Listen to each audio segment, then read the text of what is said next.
Pakistani commandos के ज़ेरे निगरानी ट्रेनिंग के बाद पाकिस्तानी क्रिकेटर्स की फिटनेस खराब हुई। ये सवाल इसलिए उठ रहे हैं कि पाकिस्तान का कैंप जब काकून में खत्म हुआ तो उसके बाद तीन क्रिकेटर्स की फिटनेस को लेकर सवाल खड़े हुए। सबसे पहले आजम खान अनफिट हुए, फिर पाकिस्तान के दूसरे विकेट कीपर बल्लेबाज जो अपने करियर में अभी तक अनफिट नहीं हुए, मोहम्मद रिजवान, वो अनफिट हुए। और फिर तीसरी खास बात कि काकूल के अंदर जिस क्रिकेटर की फिटनेस सबसे बेहतर थी, इरफान नियाजी, वो भी अनफिट हो गए। और इन तीनों की फिटनेस को लेकर आगे क्या है कि कब तक पाकिस्तान टीम के लिए अवेलेबल हो सकते हैं, उस पर भी हम बात करेंगे। मगर सबसे खास सवाल, क्या काकुल में ट्रेनिंग की वजह से ये हुआ, या दूसरा सवाल ये पैदा होता है कि पाकिस्तान के ये तमाम क्रिकेटर्स लगभग 3-4 वर्षों से किसी भी फिटनेस टेस्ट को लेकर नहीं गुजरे थे। यानी पहले जो पाकिस्तान में बीप टेस्ट होता था या योयो टेस्ट होता था, खासकर जब मिसबा कप्तान होते थे, तो हर सीरीज से पहले या हर माह इन खिलाड़ी का हर दूसरे माह इस तरह के टेस्ट जरूर होते थे। उसका फायदा ये होता था कि तमाम क्रिकेटर जो है वो फिटनेस रिक्वायरमेंट को मीट करते थे। मगर जब से बाबर आजम कप्तान बने, उन पर इल्जाम ये आता है कि उनकी कप्तानी के बाद पाकिस्तानी क्रिकेटर्स फिटनेस जो क्राइटेरिया है या जो एग्जामिनेशन होती है उधर से गुजरे ही नहीं। तो ये हो सकता है कि काकोल में जब कैंप हुआ तो एकदम उनके ऊपर दबाव आया और उस वजह से उनकी फिटनेस को लेकर ये सवाल उठ रहे हैं।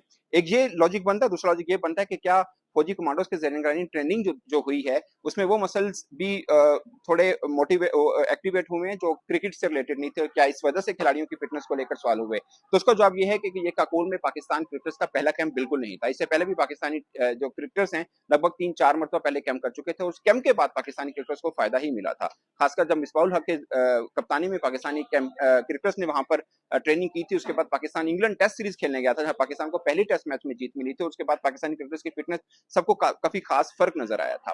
तो फिर इस कैंप के बाद ऐसा क्या हुआ, तो उसमें जो दूसरा लॉजिक लगता है कि शायद पाकिस्तानी क्रिकेटर जो है वो किसी भी किस्म के फिटनेस टेस्ट से पहले गुजरे ही नहीं थे, लगभग 3-4 वर्षों से नहीं गुजरे थे। इस काकूल से रिलेटेड बाबर आजम से भी सवाल हुआ। उस पर बाबर आजम ने क्या जवाब दिया वो वीडियो में आपको दिखाता हूं। और उसके बाद बाबर आजम ने इन तीनों क्रिकेटर्स की फिटनेस को लेकर, खासकर मोहम्मद रिजवान की फिटनेस को लेकर क्या कहा कि वो कब तक पाकिस्तान टीम के लिए अवेलेबल हो सकते हैं, उस पर भी हम बात करेंगे। फिटनेस कैंप लगा था, काफ़ी अर्से के बाद इस तरह का कैंप देखा गया और आपके बारे में कहा जाता था जितना अर्सा आप कप्तान रहे, फिटनेस टेस्ट जो थे उसके ऊपर तवज्जो नहीं दी गई।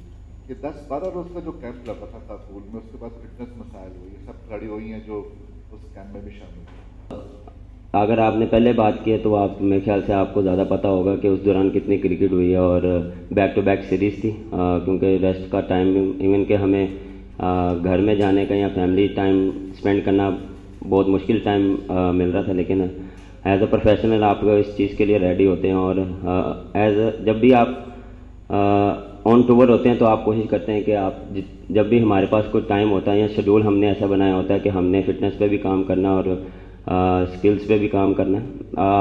देखिए, ये पार्ट ऑफ द गेम है, कभी भी किसी को कुछ भी हो सकता है और इंजरीज एक जो है वो एक गेम का हिस्सा है। लेकिन कोशिश हम ये करते हैं कि हर प्लेयर को लुक आफ्टर किया जाए।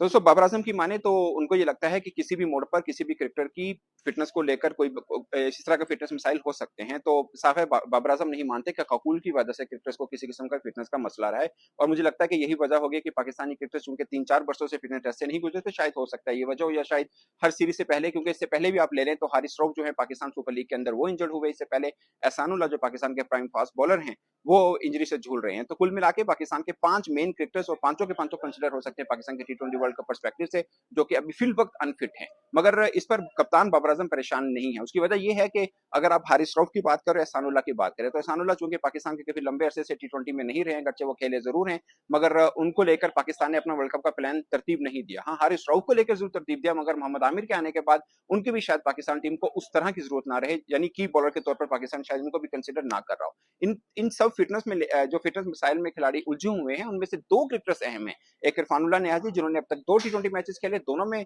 वो नॉट आउट रहे हैं और उनकी जो फील्डिंग थी और उनकी बैटिंग काफी बेहतर रही है। वो लगा कि जिन डेब्यू क्रिकेटर्स में हुआ उनमें सबसे जो नुमाया नजर आए वो इरफानुल्लाह नियाजी थे। और फिर रही सवाल मोहम्मद रिजवान की, तो जिन पर बाबर आजम ने भी कहा कि वो हमारे की बैटर हैं और उनको उम्मीद है कि आयरलैंड सीरीज से पहले जो है वो मुकम्मल तौर पर फिट हो जाएंगे। और जो हमारे सोर्सेज हैं वो भी ये बता रहे हैं लगभग 10-12 रोज लगेंगे कि मोहम्मद रिजवान की फिटनेस जो है वो बेहतर हो सकती है। और इरफानुल्लाह नियाजी के हवाले से ये है कि शायद अगले 2 T20 मैचेस वो ना खेल पाए, मगर उसके बाद वो भी फिट हो जाएंगे।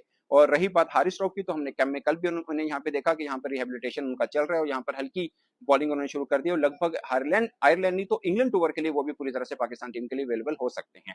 अब आजम खान की बात करें तो आजम खान भी आयरलैंड और इंग्लैंड टूर से पहले पाकिस्तान के लिए अवेलेबिलिटी उनकी भी हो सकती है, क्योंकि उनका भी रिहैब जो है हाई परफॉर्मेंस सेंटर जो इसके खिलाफी के बिल्कुल साथ है वहां पे चल रहा है। तो कुल मिला के पाकिस्तान के जो T20 पर्सपेक्टिव में क्रिकेटर्स हैं, इसमें आजम खान है, हारिस रऊफ है, इरफान नियाजी, मोहम्मद रिजवान है, वो चारों के चारों क्रिकेटर जो हैं वर्ल्ड कप तो क्या इंग्लैंड सीरीज से पहले भी पाकिस्तान के लिए अवेलेबल हो सकते हैं। और ये जो क्वेश्चंस आ रहे हैं कि काकुल की वजह से क्या खिलाड़ी को फिटनेस का मसला रहा, तो मुझे लगता है कि शायद ये क्रिकेट में होता है और पाकिस्तानी क्रिकेटर्स इससे पहले भी इस तरह की इंजरीज के साथ रहे हैं, शायद उसका इस तरह का फर्क ना पड़े। मगर ये सवाल संजीदगी से जरूर उठाया जा सकता है कि पाकिस्तानी क्रिकेटर्स शायद फिटनेस टेस्ट से पहले नहीं गुजरे और एकदम शायद दबाव पड़ा जिस वजह से ये फिटनेस के मसाइल जो है वो सामने आए हैं। और आपको इस पर क्या लगता है, अपने राइट मन के सोचने जरूर आएगा। मैं तो सप्ताह के लिए इतना ही, इजाजत दीजिए, अल्लाह हाफिज।